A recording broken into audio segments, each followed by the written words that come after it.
Welcome to All JDR Show! Salut les rôlistes, bienvenue sur la chaîne All JDR Show. Aujourd'hui, on va parler d'un sujet qui fait transpirer plus d'un MJ. Comment gérer l'imprévu en partie? Que ce soit une idée folle des joueurs, un dé qui sort un critique au mauvais moment, ou une question inattendue, le jeu de rôle est par essence imprévisible. Mais pas de panique. Avec quelques astuces, vous pouvez transformer ces moments de stress en opportunités géniales pour vos histoires. Accrochez-vous, on démarre. Accepter l'imprévu. La première étape, c'est la plus importante. Accepter l'imprévu. Ne luttez pas contre lui. Le jeu de rôle n'est pas un film où tout est écrit d'avance. Les joueurs sont là pour interagir avec le monde. Et leurs choix sont ce qui rend chaque partie unique. Si un joueur décide de parler au dragon au lieu de le combattre, ou d'aller à gauche alors que vous aviez prévu la droite, c'est génial, c'est le signe qu'ils sont engagés et qu'ils se sentent libres d'explorer. La peur de l'imprévu vient souvent de l'idée qu'on doit avoir réponse à tout. Mais ce n'est pas le cas. Votre rôle est de réagir et de construire avec eux. Voyez ça comme une improvisation théâtrale. Chaque réplique des joueurs est une opportunité pour vous d'ajouter un nouvel élément à la scène. Par exemple, vos joueurs devraient aller au port.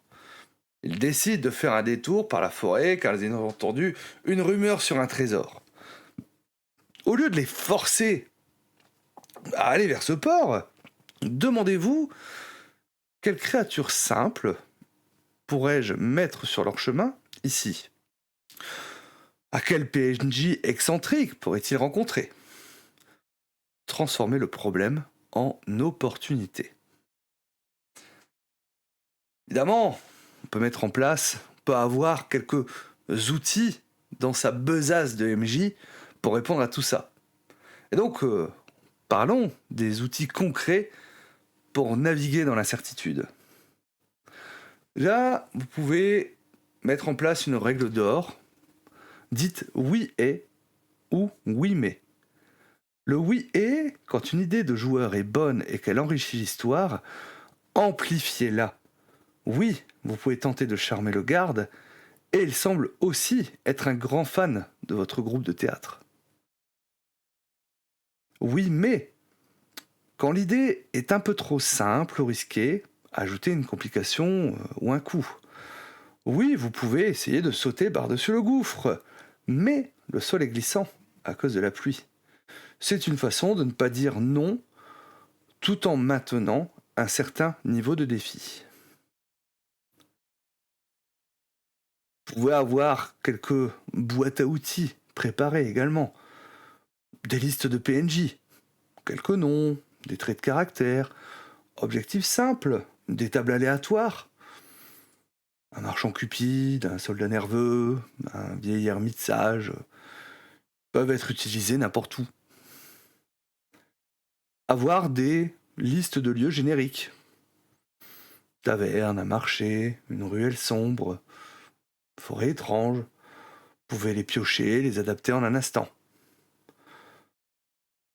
Avoir des tableaux d'événements aléatoires. Une rencontre inattendue, un objet perdu, un bruit étrange.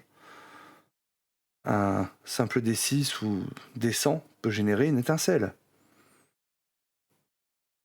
Des idées de menaces simples, un petit groupe de gobelins, un animal sauvage enragé, un rival irritant, facilement intégrable à la partie.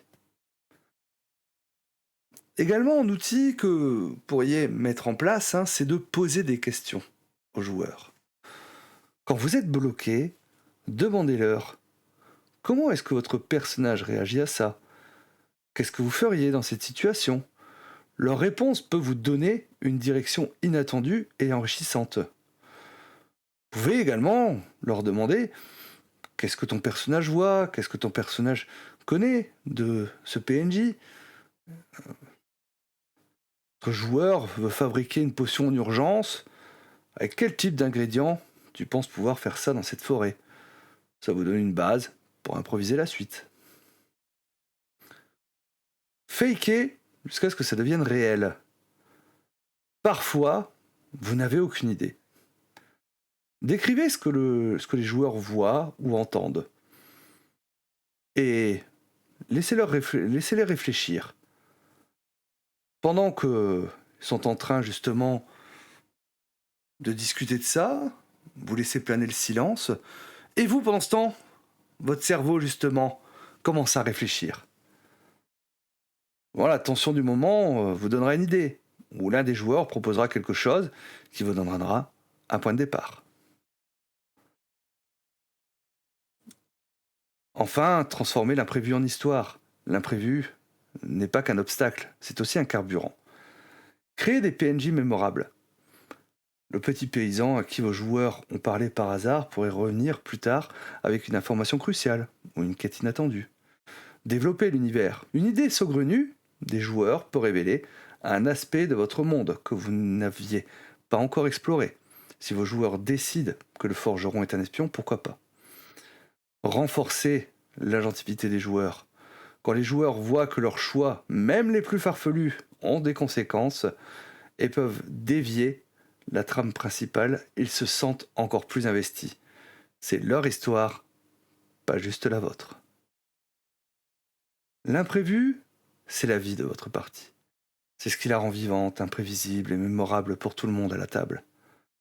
Préparez-vous, mais soyez prêts à jeter vos notes par la fenêtre, si l'histoire le demande. Voilà, quelques clés pour gérer l'imprévu. N'oubliez pas, le plus important est de s'amuser et de laisser l'histoire se construire collectivement. Quelle est votre astuce préférée pour l'imprévu ? Partagez-la dans les commentaires. N'oubliez pas de liker, de vous abonner et de ne rien manquer des prochains conseils JDR. À très bientôt pour une nouvelle vidéo. Ciao ciao.